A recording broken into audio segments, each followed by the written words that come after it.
अबे साले এই শালার বাচ্চা, তুই কি মাথায় গোবর ঢেলে জন্মেছিস নাকি? কুকুর মানে কি জানিস?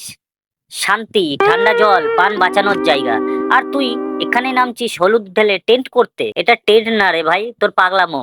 পুরো সিজন ফাইলের নাটক চলছে। জল ফাটিয়ে, হলুদ ফেলে, গাড় ঢুকিয়ে বলছিস টেন্ট হচ্ছে। আমি তো নিচে শুয়েছিলাম ঠান্ডা জলে, তোর ওই হলুদের গন্ধ পেয়ে ভাবলাম ও মা বোধহয় কেউ পুকুরে মুতে দিল। উপরে তাকিয়ে দেখি তোর অ্যানাকোন্ডা দাঁড়িয়ে আছে।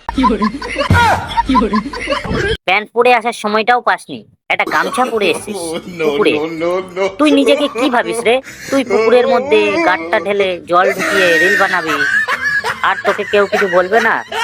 আর এক সেকেন্ড দাঁড়ালেই কামড়ে মেরে ছবি করে দিতাম। দেখ ভাই, আমরা কামড়াই ঠিকই, কিন্তু তোর মতো পাগল চোদাদের দেখে আগেই ওয়ারিং দিই। তোর যেমন ভাইরাল হওয়ার শখ, আমার তেমন কামড়ানোর শখ।